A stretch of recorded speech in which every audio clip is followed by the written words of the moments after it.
kejap, mau balik kerja. Pusing kejap kerja mana? Kerja dekat warehouse desa Pandai. Warehouse di Pandai. Mana nombor plate-nya? Mana side mirror-nya? Oh, lepas jatuh lah. Mana? Nombor plate pecah? Dia lah. Atas sekali. Lesen? Tak ada?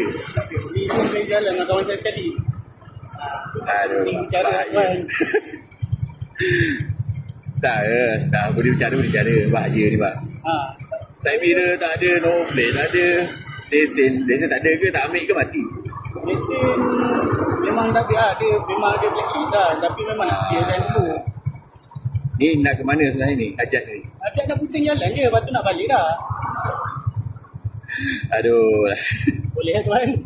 Nak pusing sekejap je. Lepas tu balik terus. Bawa balik Okey kerja. lah. Tapi ingat, kau, ni kesalahan kau. Dah tu tuan.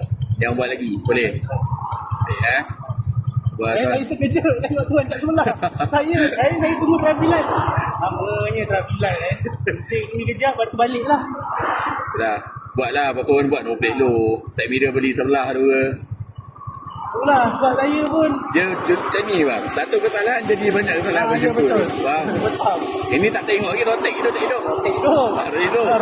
Motor ni memang legal. Tak apa. Tak ada, saya tak ada nak sita je. Cuma tu lah, jangan buat lagi lah. Boleh Tahu. Kerja kan. Ayah lagi. Ayah dah meninggal. Ayah meninggal. Okay. Mak ada lagi. Jaga mak dia dulu lah. Jangan panggil. Tak ada lah. Saya buat. Ya, faham. Pusing je. Abang kerja. Nak cari duit kan. Okay, baik. Selamat.